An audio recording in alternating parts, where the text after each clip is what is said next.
அப்படின்னா சரி தெரியல. நானே தாழ்த்தப்பட்டவன் தான். எம்எல்ஏ இதுக்கு வணக்கம் தெரியலையே, சும்மா தான் போடுறதுதான். எதுக்காக எஸ்சி எஸ்டி ஆக்ட்? கலைஞர் எஸ்சியில் இருக்காரா? சண்டாளங்கிறது எஸ்சியில் வருதா? இங்க யாரு சண்டாளன்னு சான்றிதழ்?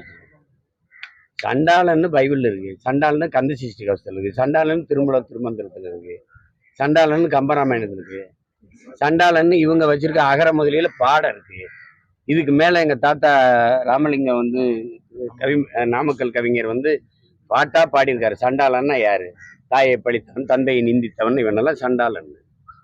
சண்டாளன் வந்து நீ ஊராஞ்சத்தை திருடுறியா, நீ சண்டாளன். அடுத்தவன் தாலி அறுக்கிறியா, அடுத்த பொம்பளை தாலி அது குடிக்க வச்சு கொள்றியா, நீனு சண்டாளன். அப்படிதான் அவர் எழுதிக்காரு. இதுல என்ன புதுசா சண்டாளன்? SC ST act. மலத்தை கரைச்ச மேல இல்லை கோயிலுக்குள்ள வராதுன்னு போட்டு போனேன் வெளியில் போதில் அவன்லாம் வரல. நீ எஸ்சியான்னு கேட்ட மாதிரிலாம் வராது இந்த சண்டாளன். இந்த எஸ்சி எஸ்டி ஆக்ட் எம்எல்ஏ வந்துருதா?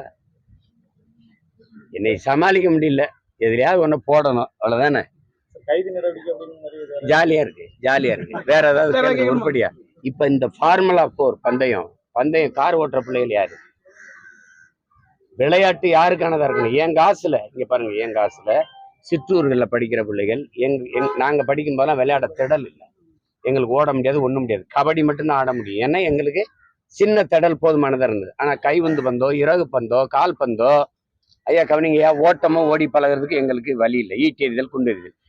இது மாதிரி சிற்றூர்கள் பிள்ளைகளுக்கு நீங்க அதுல நல்ல திறன் உள்ள பிள்ளைகளை கூட்டிட்டு போய் பயிற்சி கொடுத்து அவங்கள விளையாட்டு வீரர்களா மாற்றுவது என்பது சரி. ஐயா சிவந்தாதித்தன் வந்து அந்த ஒலிம்பிக் இதுல தலைவராக இருக்கும்போது அந்த சங்கத்துல பல்லாயிரக்கணக்கான இளைஞர்களை படிக்க வச்சு வேலை வாய்ப்பு பெருக்கி கொடுத்தார்.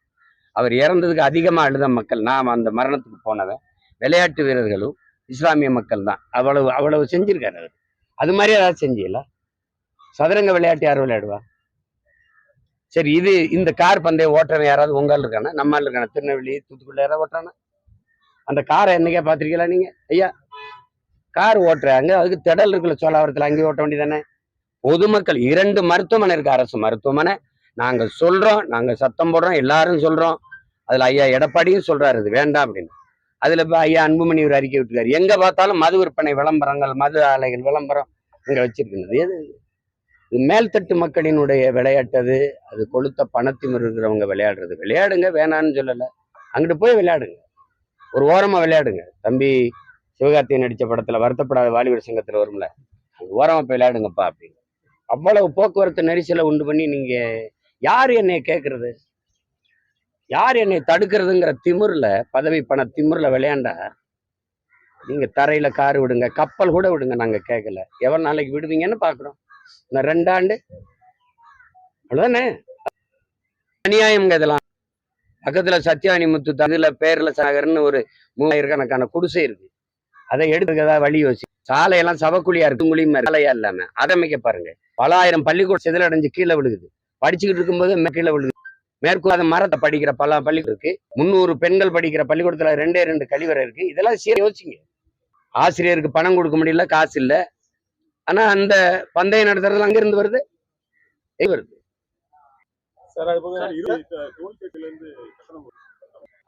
கொடுக்காதீங்க, இங்க வண்டி நிறுத்தி போராடுங்க, நாங்க வர்றோம், போராடி தடுப்போம். தூத்துக்குடி சேர்ந்த ஒரு வாலிபர் வந்து கர்நாடகத்துல வந்து முட்டாய் கம்பெனில வேலை பார்க்கும்போது அங்க உள்ள குண்டர் கன்னட வெறியர்கள் மற்றும் அங்குள்ள காவல்துறையை நிர்வாணப்படுத்தி அறப்படுத்தி அடிச்சிருக்காங்க.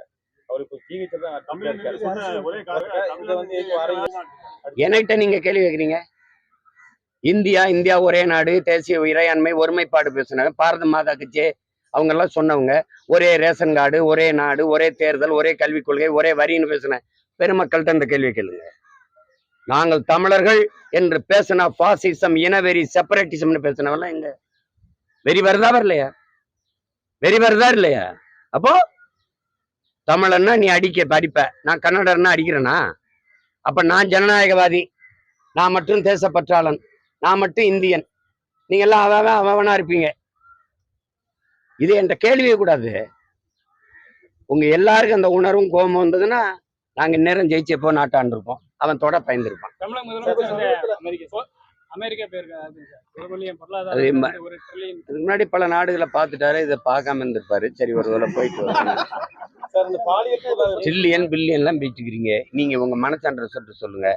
எத்தனை முறை இந்த வெளிநாட்டு முதலாளியின் முதலீட்டை இருக்கிற செய்தி நீங்க படிச்சிருக்கீங்க? அம்மையார் ஜெயலலிதா, ஐயா எடப்பாடி, ஐயா இவங்க காலத்துல அவங்கெல்லாம் எங்க வந்தாங்க? 10 லட்சம் கோடி முதலீடை கொண்டு வந்து 31 லட்சம் பேருக்கு வேலை கொடுத்துருக்கோன்னு சொல்றாங்க. தம்பி டிஆர்பி ராஜா சொல்றாரு, ஐயா முதலமைச்சர் சொல்றாரு. இது நடந்திருக்குன்னு நீங்க நம்புறீங்களா? 10 லட்சம் கோடி முதலீடு, எல்லா முதலீடையும் கொண்டு வரும்போது 9 லட்சம் கோடி கடன் எப்படி வந்தது? இந்த முதலீடு எதுக்கு? பேரே அந்நிய முதலீடு. அந்நிய முதலீடு. அன்னைக்கு ஒரு நாட்டுக்கு அடிமையா இருந்துச்சு என் நாடு, அதை விரட்டுறதுக்கு விடுதலை போராட்டம். இன்னைக்கு எல்லா நாட்டுக்கும் அடிமையா இருக்கிறது வளர்ச்சின்னு கட்டமைக்கிறீங்க. நீங்க 900 கோடிக்கு ஒப்பந்தம் போட்டிருக்கீங்கிறீங்க. உங்களால ஒரே உங்கள் அமைச்சர் இப்ப இருக்கிற பாராளுமன்ற உறுப்பினர் 908 கோடி 908 கோடிக்கு அவரு பெனால்டி கட்டுறாரு. நீங்க 900 கோடிக்கு ஒப்பந்தம், இவர் 908 கோடி தண்டம் கட்டுறாரு. இது எப்படி? இந்த முதலீடை கொண்டு வந்து என்ன செய்வீங்க? இதுக்கு முன்னாடி அரபு நாடுகள்ல கொண்டு வந்த முதலீடு எங்க வச்சிருக்கீங்க? அதுல சரியா எண்ணி சொல்லுவாங்க, 4110 பேருக்கு வேலை கிடைக்கும். என்ன வேலை அது? யார் அந்த வேலை? யாருக்கு? அந்த முதலாளி தமிழர்களுக்கு தான் வேலை கொடுப்போம்னு வேண்டிட்டு வருவானா? வேளாங்கண்ணி கோயில்ல இல்ல மாதா கோயில்ல சொல்லுங்களேன். திருச்செந்தூர்ல வேண்டிட்டு வருவானா? எப்படி சொல்றீங்க? அந்த தூண்டலுக்கு காரணம் என்னன்னா போதை. உங்களுக்கு புரியுதுன்னு நினைக்கிறேன். இதுக்கு முன்னாடி இவ்வளவு இல்லைல்ல, இது கேள்விப்படல. நீங்க ஒரு ஒழுக்கம் இருந்துச்சு, ஒரு கட்டுப்பாடு இருந்துச்சு. மதிமயங்கின நிலையில் இந்த தவறு நடக்குது, கொலை நடக்குது, வன்புணர்வு நடக்குது, பாலியல் சீண்டெல்லாம் தொடர்ச்சி நடக்குதுன்னா காரணம் போதை. போதைங்கிறது ஒரு இடத்துல கடையில வச்சு விற்கிற டாஸ்மார்க் சரக்கு நான் சொல்லல.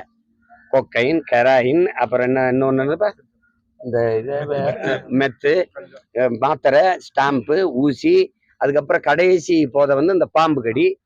அப்புறம் என்ன இருக்குது இப்போ? எல்லாம் விற்கிறாங்க. விற்கும்போது சரி, இப்போ ஆம்ஸ்டாங் கொலை அதை வச்சுக்கிறோம். தம்பி ஆம்ஸ்டாங் கொலை ஒரு வீட்டு வாசல்ல வச்சு ஒரு தலைவரை வெட்டிட முடியும்னு சின்ன சின்ன பசங்களுக்கு என்ன தைரியம் வருதுன்னா மயக்கம்தான், போதை தான். அரக்க போட்டோன்னே பார்த்துக்கிறோம்டே, எவனா இருந்தாலும் பார்ப்போம்டே, அதான் பார்க்குறான். வேற ஒன்றும் கிடையாது. இங்க அதை ஒழிக்கணும். அதை ஒழிக்குமா? விற்கிறதே நீங்க தான். உங்களுக்கு கஞ்சா போதை, அபின் போதை, கொக்கைன் போதை, டாஸ்மார்க் இருக்க பீரு, பிராண்டி, விஸ்கி, ரம்மு, ஜின்னெல்லாம் கோயில்ல கொடுக்குற புனித நீரா, தீர்த்தமா? அது போதை இல்லை, அது மது இல்லை.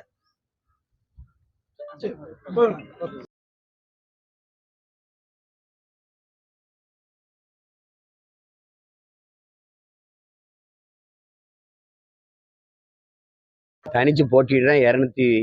2026 இப்போ வந்து 60 தொகுதிக்கு வேட்பாளர் போடுறேன், போட்டுக்கிட்டு இருக்கேன். நீங்க வேணா கட்சியில சேருங்க, உங்களுக்கு சீட்டு தரேன். போயிட்டு வரவா?